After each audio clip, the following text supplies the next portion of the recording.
masalah Habib. Wah, kula rumangsa itu kanca kula dari dulu mboten pernah komen dengan Habib.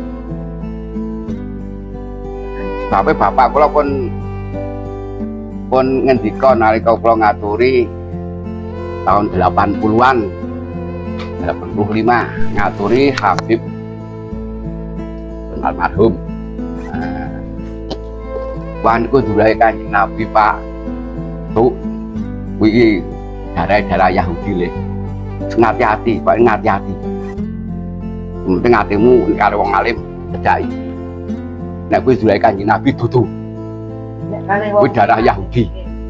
Terus mendapat berita dari Yai Banten kok hasil tes DNA katanya Yahudi. Wah mantap bapak saya berarti. Saya suka kancane.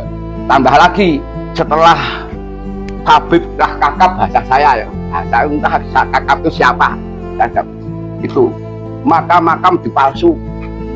Terus bikin makam palsu di Kaligawe, makam Syekh Jumadil Kubro. Siapa? Untuk apa? Untuk pencitraan dan pembodohan pribumi. Makam di Ngawen, Gunung Kidul dibikin bin Yahya setelah jadi baik. Dulunya saya di tengah sawah di arah situ, sekarang udah bagus diberi nama bin Yahya. Untuk apa? Yang bikin itu siapa? Orang mana? Saya itu orang Nusantara, sebelah jarah di Ngawen, harus dikasih bin Yahya. Itu yang di Kaligawe itu untuk apa? Itu tanah bikin untuk dibikin makam, dinamai makam Syekh Jumadil Kubro. Tanah kosong untuk apa? Itu pembodohan.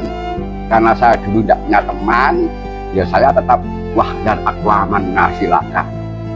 Oh, saya sudah banyak. Sekarang sudah banyak saya komen. Cek durungan ten kancane, kula mau meneng mawon. Saiki enten komen-komen Habib nggak, kula sakti wani nguni. Jadi misinya tetap mirip Yahudi. Loh bapak saya kalimatnya walan tardu angkal Yahudu walan nasoro hatta tattabi'a millatahu. Apapun akan kembali sana. Waktu di paten masih begitaran bagitar bulus. Begitu saatnya banyak lah pembodohan bikin makam palsu. Itu tanah kosong itu. Di Kaligawe, Semarang. Buktikan.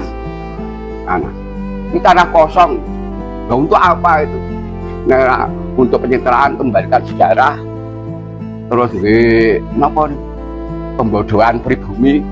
Pokoknya begitu saya amati, ini ku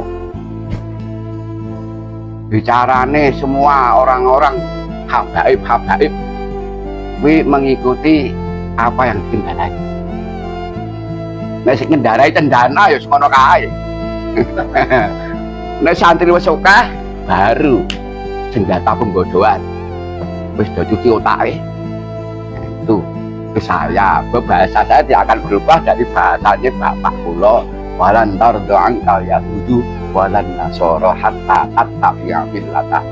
Itu tidak ada yang lain. Terus kita amati ya nyata. Nek kula mboten, nek mbah kula bocah teng Mlangi. Nek mbah kula niku putrane Mufid bin Sakwa Jailani bin Ridwan bin Mukmin bin Ahmad Numar bin Ismail bin Rifangi bin Raden Bagus Sasongko bin Sampai. Munggah nggih Pangeran Sito Kra. Ya sami to. Mbah Nur Iman munggah nggih Pangeran Sito Kra. Ya. Tegarejo Pangeran Sito Kra. Ya Al Imdad. Nggih. Pangeran Sito Kra. Dungane mbah-mbah biyen iki mandi ya nyandap. Tawil briwayu hati. Dungane yani jas tawasul rasa dadan Habib tawasul mbah dhewe beres. Alhamdulillah. Wah dong nggati ya piye? dengan kita kayak betul apa sapos. Masa ora percaya, dadi ra percaya Sunan Kalijaga. Ana lembu sekilan bapak kula lembu sekilane. Lembu sekilane Joko Tingkir. Nah iki men lembu sekilan Joko Tingkir iki Bismillahirrahmanirrahim. Subhanallah wa bihamdihi subhanallah wa bihamdihi wala haula wala quwwata illa billah. Allahumma sholli wa sallim wa barik ala sayyidina Muhammad. Untuk geneng bim yang kedua Muhammad murid tadi wa siratu satu bisa ini asma'i wa sifat wa ala adi wa sallallahu belum sekali Joko Tingkir.